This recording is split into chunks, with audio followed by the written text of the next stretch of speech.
Welcome everybody to Go Local Live. I'm Josh Fenton, CEO and co-founder. I want to welcome Jennifer Lawless, the chair of the Political Science Department at the University of Virginia, back after a couple of weeks off. Professor, thanks so much for joining us. Sure, happy to be here again. Okay, there is not a dull moment in American or global or Rhode Island politics right now. So let's jump into it. In Washington, D.C., probably what most inside the Beltway people are waiting for is the release of the ethics report on Matt Gaetz. Not for the purposes of public policy, he's already withdrawn from being for consideration to be the next Attorney General, but for pure salacious sort of National Enquirer, Daily Mail type of journalism. What are we going to find out in that report? We really don't know. I mean, I do think the frenzy around it and the anticipation is similar to when people found out that the Ken Starr report was going to be public, and it was the late 90s, but everybody was waiting for this dump of this several hundred-page report. And then the internet was relatively new. It froze while people were trying to download it. My sense is that there will be more details about the relationships he's had with these women and actually how many women there are, and the circumstances under which those relationships took place. And was this just sort of poor judgment and statutory rape, or was it actually human trafficking? I think those are the kinds of distinctions that people will be interested to hear about. But in general, the broad contours of the behavior are already pretty well known. So will it reflect on, will it manifest itself to have a reflection on other Trump nominees in that, listen, these weren't vetted, they weren't considered, there was no FBI review, there was no sort of due diligence done by the Trump transition team. And does it raise the spectrum for a greater level of review by senators as part of advice and consent? Under ordinary circumstances, I would say yes, except that in the case of Matt Gaetz, we all knew what he was charged with. We all knew the allegations. We all knew that his best friend had already cut a deal and was serving time for this kind of behavior. So this is a situation where if anybody didn't need to be vetted, it was probably Matt Gaetz, because he was already disqualified. So I think that the kinds of details that we're learning about Pete Hegseth and some of the other nominees are more indicative of the importance of a very thorough FBI vetting process. With Matt Gaetz, we knew all of this going in. The question is just how much more detail are we going to get? Let's jump over to the nominee to be Secretary of Defense, Hegseth. He sort of looked like he was dead in the water. A number of allegations came out, an email from his mother that was less than maternal or very maternal, depending on how you want to look at it. Raised a lot of concerns. Then he worked the Hill. They were up there working, especially Republican senators, questionable Republican senators, seemed to get some solidification there. Is Hegseth likely to get confirmed? And is he just one more controversy away from not getting confirmed? I think what we've learned from Hegseth's ability to meet with senators is that it's virtually guaranteed that he'll get a hearing.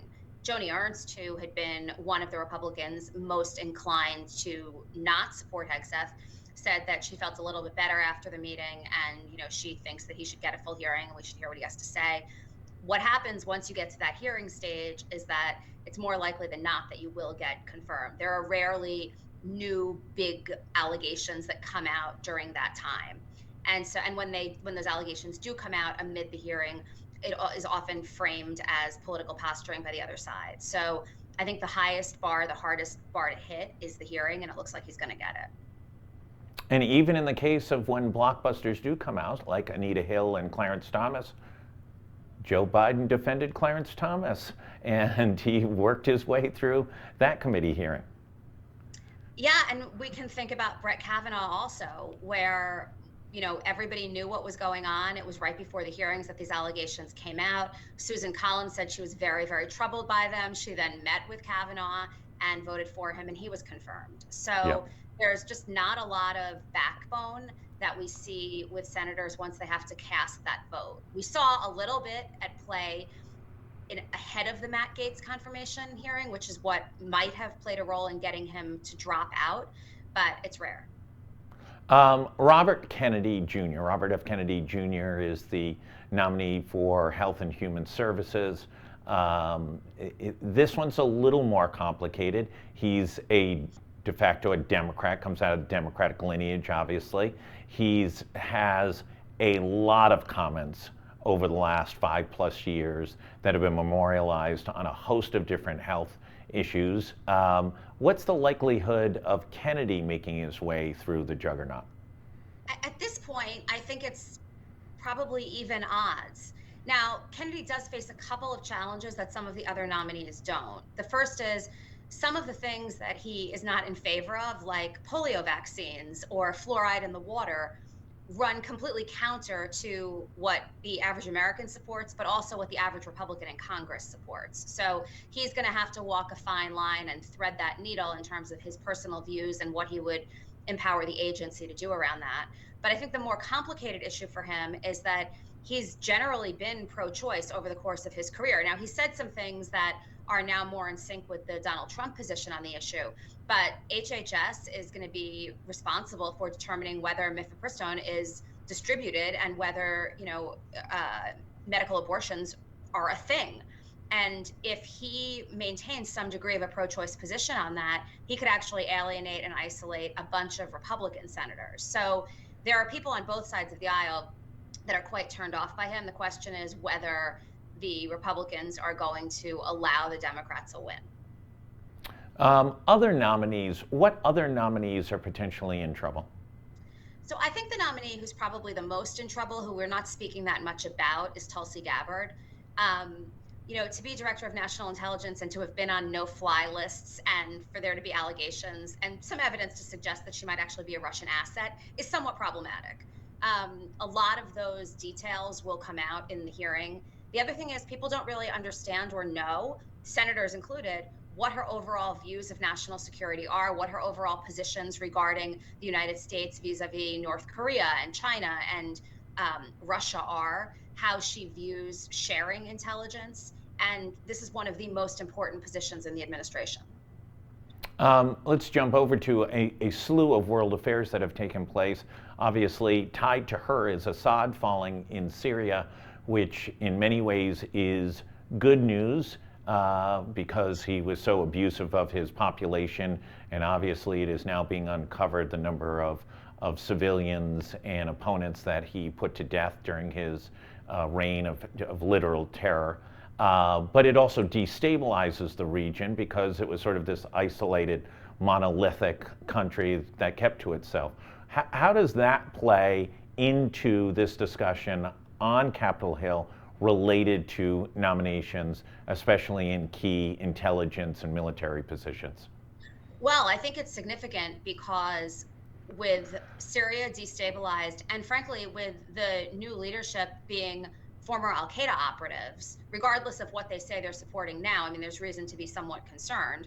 A further destabilized Middle East is a major problem for the United States because of our relationship with Israel and because of what this could mean for more unrest in the area. Moreover, Assad flew to Russia, where Putin offered him refuge. And so the extent to which the new administration is cozying up with Putin is directly related to the extent to which they can support or try to bring about some degree of peace in the Middle East with this new regime in Syria. So it's just really complicated. There's this whole cobweb, and we don't know what everybody's positions are. This is one of those times where if this would have happened before the election, the incumbent Democrats probably would have had a little bit of an advantage because people are very, very unclear about what to do when in terms of the new Trump nominees, and there's already a lot of chaos. Obviously, Putin taking Assad was learned from the playbook of us taking the Shah of Iran after those crimes were detected. So what goes around comes around, I guess. It's not to say that we've done everything right forever, but it does suggest that that's yet one more complication in terms of stability, and it's further complicated because of Trump's strange relationship with Putin. Okay, let's jump into how the Trump administration has done so far in the transition. Public polling shows that it's gotten very good grades, that the majority of Americans have think this transition has been a positive. I think it's nearing 60%, far better than when he did in 16, and about a little bit better or about the same as Joe Biden's transition at the same point. Your thoughts, is it messaging? Is it the news cycle? Why is the perception that this is such a positive transition? Well, my bet is that that perception is going to change Saturday morning at midnight if there's a government shutdown that was orchestrated pretty much by Elon Musk and Donald Trump. So up until 24 hours ago, it seemed that they were on a pretty steady clip to fill key appointments, that they were pretty unified and speaking with one voice in terms of the incoming administration's new priorities and policies, and that Donald Trump had functional and working relationships with Republicans in both chambers of Congress. So I think that's why he was getting pretty decent ratings. Like, it looked like he was entering Washington with an intention, obviously, to shake things up. And when I say shake things up, for some groups of people, those would be devastating shakeups. But it seemed like there was a clear, coherent plan. 24 hours ago, that changed when, after a very difficult bipartisan negotiation, and the Democrats and Republicans seem to have reached an agreement to avert a government shutdown and continue to fund the government through March, Elon Musk took to Twitter, sent more than 100 messages bashing Republicans for being in support of this deal. And Donald Trump came out and said that under no circumstances should Republicans support it, and they should not support a debt ceiling. You don't want a government shutdown during the holidays. And it's unclear that there's any sort of bipartisan will to avoid it at this point. Does he need a bipartisan will to be able to do it? Because can he peel off a couple Democrats to join with Republicans, conservative Democrats, to make it happen? His problem is that there are not enough Republicans on board. The irony here is he needs more than a few Democrats to peel off.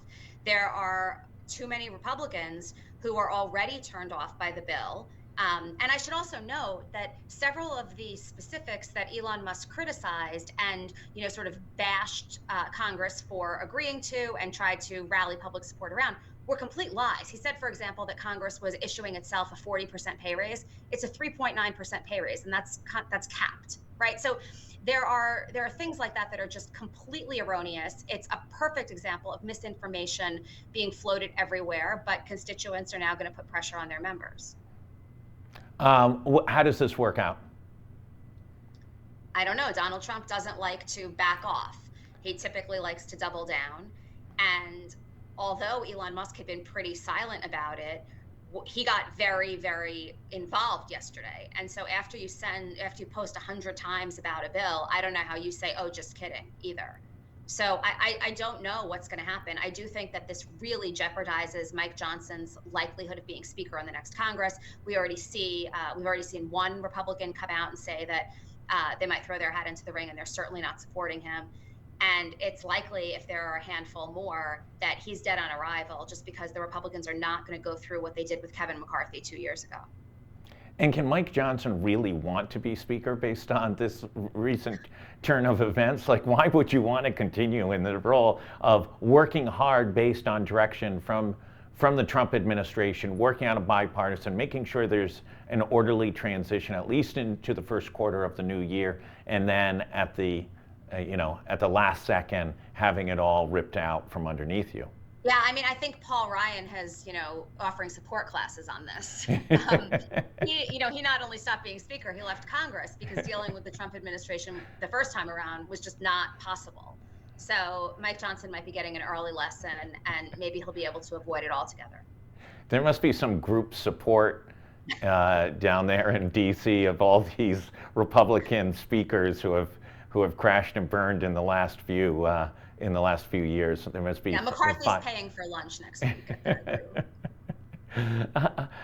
Professor, where do we see? We have not. The biggest gap is we really haven't seen any messaging on, other than on immigration, and we get a good sense of what their plan is on immigration. There's no confusion on what the game plan is, and maybe tariffs. But beyond that, we don't hear a lot more. When do we think we'll hear about sort of the Trump priorities beyond those two, and when they'll roll out and how they'll be implemented? Based on the campaign, those were the two priorities. So it's not surprising that those are the two things that we're hearing about. I think we'll hear about more specific policies as people get confirmed and start running these agencies. We're going to know if Pete Hegseth gets confirmed, whether that's going to fundamentally change the face of the United States military, whether women are going to be able to continue to serve in combat. We don't know that now. And is Donald Trump going to support that? I would assume, obviously, if he's nominated Pete Hegseth. We're beginning to see a little bit about economic policy preferences regarding, for example, the debt ceiling, where Trump came out yesterday in response to killing the continuing resolution that would fund the government, to say that under no circumstances should there be a debt ceiling. He knows Democrats are opposed to it. He'll lead the charge with them. So I think it will, in some ways, be an issue agenda based on chaos and crisis. When something trickles to the top and it's bubbling and it needs to be solved, we'll find out what Trump's view is and what the administration's going to support. And then he got this bizarre win with ABC News. It's pretty clear that Stephanopoulos made a number of errors during an interview using wrong terms, and ABC, to avoid protracted litigation, the Disney Corporation made the decision to settle, pay President Trump de facto $16 million. The money will go to the presidential library at some time in the future. But obviously it has a stifling effect on certain media groups, especially corporate media groups that are integrated into other businesses that fear government regulation, of which there are many, as we've seen with the Washington Post and Bezos, as we've seen with now this ABC decision. And then this week filed lawsuit against the Des Moines Register and their pollster for a bad poll. And reporting on it and claiming, I think de facto, that it was done intentionally, that the poll wasn't a real poll, but it was meant to influence voters. How does this play out? So this is the beginning of shutting down a free media. And it's not through fiat, it's not through executive order, it's through intimidation. And when Jeff Bezos and the Washington Post decided not to endorse Donald Trump, decided not to endorse because that would be seen as a thumb in the eye to Donald Trump, that was the beginning of it. ABC News settling this has allowed Donald Trump to believe, and there's no reason not to believe this, that he can continue to litigate, and there can be all of these lawsuits against any outlet that said anything that he didn't like about them. I should note, by the way, that ABC re-signed George Stephanopoulos also for a multi-million-dollar contract, I think yesterday. So, it's not like they're they're admitting that Stephanopoulos used the phrase, said that Trump was, convicted of rape when it wasn't, those weren't the right words, but it's not like Stephanopoulos is being punished in any way. They wrote a check. That doesn't seem like it's going to affect them much at all. Gannett owns the Des Moines Register. My bet is that they're going to settle also, because it's a lot easier than being dragged through the mud during difficult financial times and potentially having to be shut down. And what this does is send signals to all of the other media outlets across the country that if you cover Donald Trump in a way that's either inaccurate, even if you acknowledge that inaccuracy, if you publish a poll that's inaccurate, when lots of polls are inaccurate and there's no nefarious intent, if you post an op-ed or issue an endorsement that goes against what this administration wants, despite the fact that that's the role of the fourth estate, there could be severe financial consequences. And given the news industry, given the corporate takeover of the news industry, and given the financial precarity of it, that's going to ultimately be a huge win for Donald Trump and a huge loss for the American people. Yeah, it's not the first time that presidents have been very aggressive. It's a new tactic. Under the beginning of the Obama administration, there was a lot of attacks on the media, a lot of subpoenas, a lot of records requests, a lot of But that was mostly for sourcing information, right? Yeah, no, absolutely. This is a little bit different, because to sue the Des Moines Register and Ann Seltzer for a poll that incidentally was so wrong. Donald Trump wound up winning Iowa by more than he won it in 2016 and 2020. Um, you know, polls are sometimes inaccurate. And to suggest that that poll was meant to undermine the election, frankly, is humorous given what he did to try and undermine the election this cycle and in 2020. So the fact that this might very well get settled is petrifying. Yeah, listen, I'm making the reference that it's not the first time. I believe that if you listen to the Nixon tapes, he orders, and I can't remember who it was at the time, the Attorney General or someone, to begin investigations into the Washington Post and their ownership during the period of time of Watergate. These cycles have taken place, and some have been very, very aggressive. And some of them have been meant not only to supposedly correct or wrong, but also to intimidate the media, as the Obama administration did, because if journalists have to give up their sources, they don't have any sources, and there's not much you can do to report if people within the administration are feared of being uncovered, because that news media is then being asked to turn over its records accordingly. So listen, it is a strategy. It's being a strategy, and because these news organizations are now such conglomerates of businesses, it's not just an ABC News issue. That might be an easy one to fight and combat. But what they're worried about is that there will be some regulatory issue related to Disney and their, some FTC issue or something else somewhere else within the regulatory framework. So there are two things in this political environment that are different from previous administrations, not only Obama, but even Trump's attempts to silence, opposition media the first time around. The first is exactly what you're describing. The media environment is now largely owned by a handful of corporations that have a lot more at stake than just these newspapers.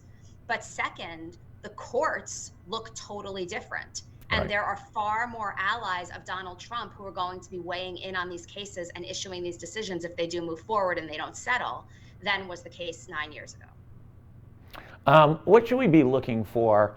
We're going into historically things get quiet during Christmas and New Year's. Will it be quiet during Christmas and New Year's? I mean, I think the next several days, it's going to be all about this continuing resolution and whether they can avert a shutdown. This is, in a lot of ways, the first real challenge of the new administration. And it's also, I don't know if you saw, Bernie Sanders referred to Musk as President Musk. It seems like this is the first piece of evidence that he's exerting outsized influence on policy, because Donald Trump was not pushing for this before Musk went public with it. Now, it's likely that Donald Trump was not caught off guard, and maybe it was all part of a master strategy. But the reality is that it looks like it's Musk's, idea. And is Donald Trump going to do what's best for the American people and, frankly, his Republicans in Congress, or is he going to side with his new best friend? BFFs go a long way until they're not BFFs anymore. Professor Lawless, as always, thank you so much. A great catch up with you. For everybody else, stay tuned. This is supposed to be one of those weeks that's a little quiet going into the holidays. It is anything other than quiet. It has been a whirlwind. GoLocal's got a couple major stories coming today and tomorrow. Stay tuned for those. Everybody enjoy this really particularly good winter weather and stay safe. Thanks, everybody.